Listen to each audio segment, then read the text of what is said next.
안녕하세요. 더플랜 김민정입니다. 고등선행 공등탑 무너지는 케이스 탑3. 먼저 이 주제는 선행 후행 항상 학생들의 학습에서 언급되는 주제입니다. 플래닝을 하다 보면 학생에 따라서 적절하게 안내를 드리고 있긴 하지만 또 학부모님들의 불안감, 걱정이 굉장히 많은 주제이기도 하고요. 고등선행을 했지만 막상 고등학교에 가면 그게 전혀 힘을 발휘하지 못하는 경우가 굉장히 많아요. 케이스별로 3가지를 나눠보고 이를 방지하기 위한 방법도 안내해 드릴게요. 첫 번째, 선행학년의 교재를 한번 봤으니까 배웠다는 착각을 하는 거예요. 보통 학기 중에도 선행이 진행이 되지만 시험 기간이니까 중학생들도요. 그걸 빼면 방학 동안에 집중적으로 특강반에서 선행이 이루어지게 되죠. 여름방학은 길게는 한 달 반, 짧게는 4주 정도이기 때문에 수학 기준으로 한 학기 혹은 1년치의 선행을 하기엔 굉장히 짧은 경우가 많습니다. 기본 개념서로 한 번 과제로 유형서가 나오는 경우가 대부분인데 시간이 턱없이 부족하죠. 그렇기 때문에 학생이 충분하게 익힐 만한 시간이 되지가 않아요. 충분하게 체화가 안 된 겁니다. 근데 그것을 한번 봤다고 생각하고 다음 학기에 그 다음 선행을 나가는 게 문제예요. 시험 기간 3주, 4주 그나마 이렇게 딱 선행을 스탑하기 때문에 많이 잊어버린 상태에서 그 다음 선행을 나가는 거예요.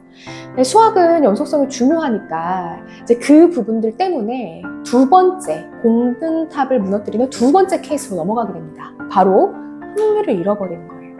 충분하게 익히지 않았는데 배웠다고 생각하고 그 다음 연속성이 필요한 상태인데 그냥 진도를 나가는 거예요. 특히 수학학습에서 효능감이 떨어져 버립니다. 수학은 어렵고 하기 싫고 미루고 싶은 과목이 되는 거예요. 근데 이를 방지하기 위해서는 어떤 과정이 필요한지 알려드릴게요. 먼저는 선행을 회독 차원에서 바라봐 주셔야 됩니다. 한 번 했다고 그 다음 학기로 넘어갈 수 있는 우리 아이의 학습적인 역량인지 아닌지를 객관적으로 보셔야 돼요. 다른 학생이 벌써 고등 미적분하고 있다. 혹은 블랙라벨로 미적분을 하고 있더라. 문제를 풀고 있더라. 이런 얘기에 불안해하실 거 없습니다. 배우는 것과 잘하는 것은 달라요. 그 생각을 가지고 계셔야 돼요. 그래서 우리 아이가 배우고 있는 부분에서 어느 정도를 성취하고 있는지 그리고 어느 정도 이상이면 다시 내가 회독을 해줘야겠다라는 생각으로 선행을 해주셔야 돼요. 현재 배우고 있는 학원에서는 수업을 하고 있기 때문에 우리 아이가 배웠던 선행의 성취도를 보시기 위해서는 사실은 다니고 있는 학원이 아니라 다른 학원에서 레벨 테스트의 형식으로 시험을 보시는 걸 추천합니다. 보통 레벨 테스트는 훨씬 보수적으로 체크를 해주시죠. 테스트 난이도에 따라서 시험 점수가 다 다를 수 있으니까 그 다음 선행으로 갈 수 있는 기초학습 측면에서 레벨 테스트 후에 테스트 보신 학원의 상담을 하시면서 정확하게 진단을 받아보시기를 추천을 드리고요. 선행을 멈추라는 이야기는 아니에요. 그랬을 때 선행을 했는데 그 다음 선행을 따라갈 실력이 아니라면 같이 그 학기의 내용을 다시 후행을 하면서 선행을 쭉 가야 의미가 있어진다는 겁니다.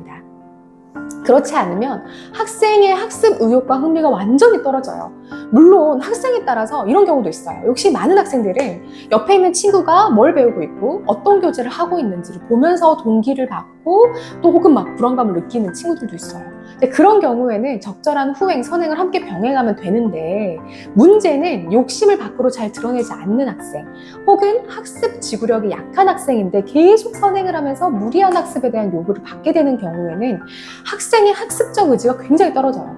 근데 그때는 고등학교 때 어떤 상담과 동기부여를 하려고 하더라도 공부에서 점점점 멀어지는 거예요. 진짜 그때 잡기가 어렵습니다. 이런 경우에는 학부모님의 적정 경력, 칭찬, 그리고 학생이 효능감을 얻을 수 있는 학원, 교재 하나씩 배치해 주시면서 아이가 학습적인 흥미를 유지할 수 있도록 해주셔야 됩니다. 경험해보면 학습적으로 잘할 수 있는 특징이 어느 정도 정해져 있다는 생각은 들어요, 학생들이요. 근데 그것을 뛰어넘는 건 분명히 환경적인 요인이 가능하게 적용을 한다는 것을 오랜 시간 동안 학부모님들을 보면서 많이 느꼈어요.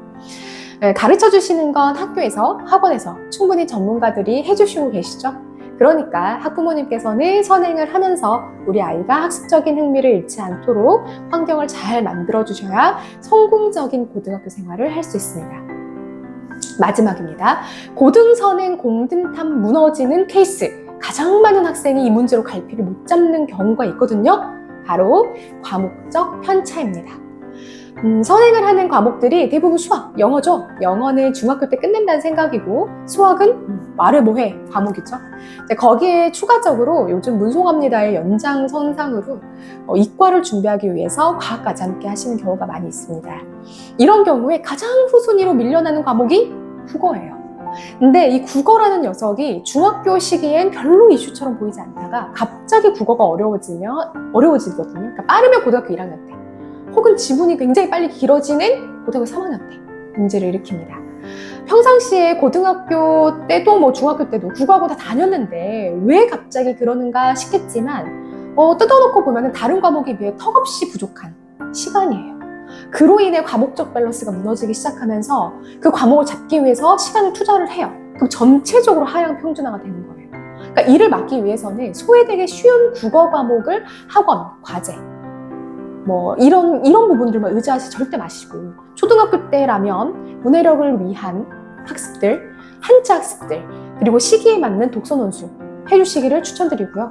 시간이 더 없어지는 중등이 되면 매일 꾸준하게 하는 게 중요합니다. 문학, 비문학 문제 익숙해질 수 있도록 연속성 있는 국어 학습 신경 써주시면 좋을 것 같습니다.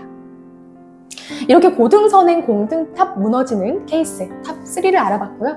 선행에 대한 많은 의견들 분분하겠지만 자녀들의 상황에 맞게 잘 선택하시고 꼭 성공적인 고등학교 생활 준비되시길 바라겠습니다.